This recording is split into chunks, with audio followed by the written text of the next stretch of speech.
De Yewwi Askan Wi qui sont mobilisés aujourd'hui au tribunal et qui nous ont marqué aussi leur soutien et leur sympathie. Et comme vous l'avez tous constaté aujourd'hui, le verdict tant attendu a été reporté à une date ultérieure. Nous en prenons acte et nous continuons à inviter les populations à se mobiliser pour la démocratie et à se mobiliser surtout pour l'avenir de notre pays. Donc je laisserai le soin au président Ousmane Sonko de faire la déclaration. Mais je souhaiterais vraiment dire avec force que nous resterons debout parce qu'il y va de notre responsabilité. Nous avons en face de nous un régime aujourd'hui qui s'amuse avec les institutions. Nous en prenons acte, mais nous avons choisi de marcher vers l'essentiel. Je vous remercie. di gërëm ñëpp di sant ñëpp di masawu tamit ñëpp di gërëm askan bi bu mobilisé wu gunge ñu tey tribunal di leen di jaajëfee di masawu tamit parce que dégg naa am na ay xale yu jot a gaañu di leen di masawu di ñaawlu tamit yenn acte de provocation yi di gërëm tamit di sant leader yu coalition Yewwi Askan Wi yu jot a mobilisé wu ñu ma woo téléphone tamit pour encourager ma di leen di jox seen wàccuwaay di leen di sargal di wax nag askan wi nañu continuer di mobiliser wu parce que malheureusement dañu am benn nguur bu bëgg a fooyee institution yi. di gërëm askan wi di sàkku ci ñoom tamit nañu continuer di mobiliser wu parce que loolu rek moo ñu dese tey Sénégal di gërëm ñëpp di sant ñëpp. Non, non, c'est bon, c'est bon, c'est bon.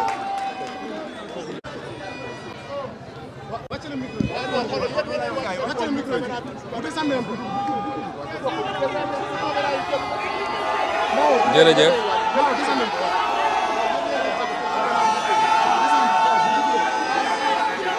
merci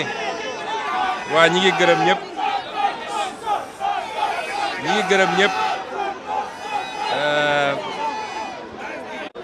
Barthélémy Diaz mi nga xam ne mooy maire de Dakar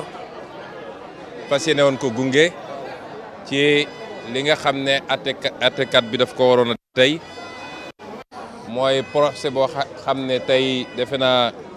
bi mbir mi amee léegi war naa mat gën saa gàtt fukki at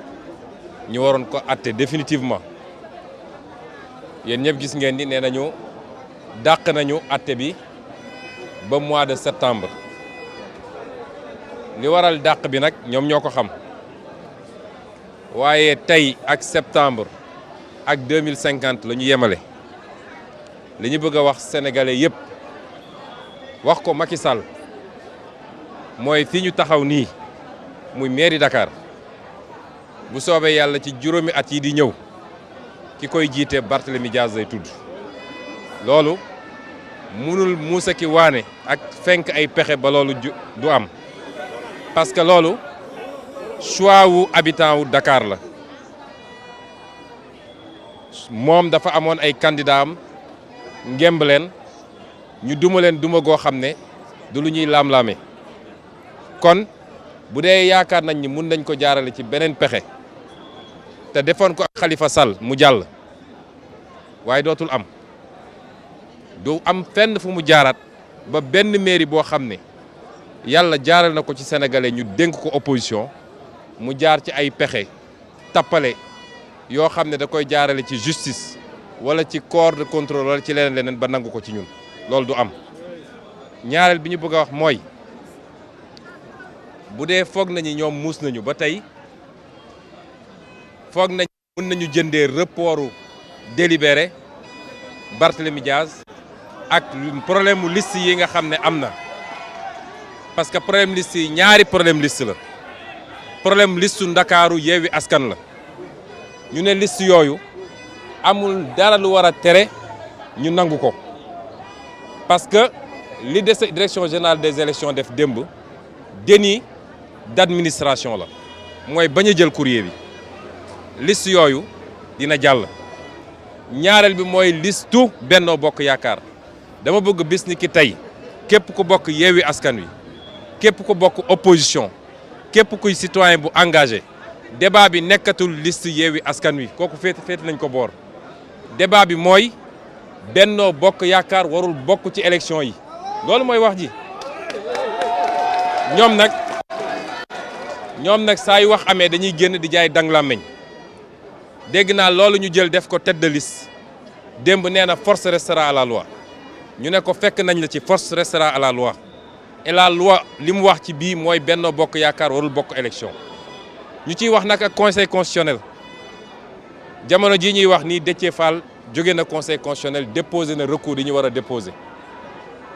bii paa nag ñi ngi xaar conseil constitutionnel te fuñ ñu woo dinañ ñu fa fekk te bu soobee yàlla ci fan yi di ñëw dinañu organiser un grand rassemblement à Dakar di ci woo sénégalais yëpp rawatina jeunesse bi parce que Macky Sall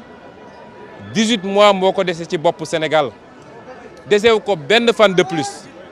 bu 18 mois yooyu jeexee daf ñu war a abal ndax koo xam ne bi mu fi toogee ba léegi fitna sur fitna complot attaqué opposants yi ku ne d'accord ma nga tëj jaay suñu réew jaay alalu réew mi wër di yelwaan suba ak ngoon naan tubaab bi jox leen ñu kooku Sénégal ci boppam moo dayal ci moom 18 mois yooyu nag moo ko fi dese bu yaakaaree ni mun na jaar ci ëldëb pour li nga xam ne moo war a acter définitivement la fin muy élection législative yi nax na boppam loolu lañ ci bëggoon wax ci lu gàtt di delluwaat di massawu ndax am na nee nañ ñu ci provocation yi am ci yoon bi am na ñu ci gaañu ñii di jóg di provoquer dañ leen di wax ñu tey parce que koo ëppul doole bu ko gaaw a song ndax lii mun nañ ko organiser tey maire bu fi organiser provocation dootoo génn Ndakaaru loolu mën nañ ko te dañuy jël le peuple à témoin ñuy dox romb di dem seen yoon moytu leen di attaquer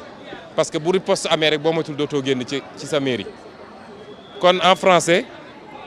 ce que je veux dire, ce que j'ai dit en wolof rapidement, c'est d'abord dire que nous étions venus à notre nom et au nom de tous les leaders de Yewwi Askan Wi. Beaucoup de leaders étaient déjà au tribunal pour le verdict qui devait être rendu aujourd'hui et qui devait nous permettre de tourner une page qui dure depuis très longtemps, depuis plusieurs années maintenant. Le tribunal a décidé de renvoyer le prononcé de ce verdict. Il en a le droit. On n'en connaît pas les raisons. Mais ce que nous voulons dire sur le plan strictement politique, c'est que celui qui pense pouvoir acheter la forfaiture qu'ils veulent faire sur la liste de Yewwi Askan Wi à Dakar par le report du verdict sur le procès en appel de Barthélémy Diaz, il se trompe. Pour nous, ces deux sont non négociables. La liste Yewwi Askan Wi de Dakar doit être réintégrée parce qu'elle n'a pas été foreclose et que la Direction générale des élections a commis un... Mais l'élection de M. Barthélémy Diaz et de toute l'équipe municipale, parce que cette équipe municipale, il faut le comprendre, c'est l'équipe de tout Yewwi Askan Wi. Il y a des conseillers de PASTEF, des conseillers du PUR, des conseillers de And, des conseillers de... se trompent lourdement. Et c'est pourquoi je dis, ni l'un ni l'autre ne sont négociables pour nous. Mais lancer aussi un appel. Ils ont voulu nous retarder avec un débat sur oui, à Yewwi Askan Wi, tel a fait ceci, tel a fait... Ça, c'est dépassé pour nous. Désormais, il n'y a qu'un combat, c'est que le constitutionnel, qui toujours est à la solde du pouvoir. Ce même conseil constitutionnel, et ça c'est un argument superfétatoire même, mais ce même conseil constitutionnel avait dit en 2019 que le seul fait que Malick Gakou ait déposé plus de parrains qu'autorisé par la loi suffisait à invalider sa liste. Ce même conseil constitutionnel ne peut pas revenir nous dire que Benno Bokk Yakaar, qui a déposé plus de parrains que de normes, va être admis pour compétir. Il faut que les gens arrêtent. Et le débat aujourd'hui, c'est ça. C'est non à la candidature de Benno Bokk Yakaar à ces élections. Et dans les jours à venir, nous allons développer une feuille de route. Nous allons nous mettre en formation de combat. Et nous allons faire face à Benno Bokk Yakaar et à Macky Sall. Je vous remercie.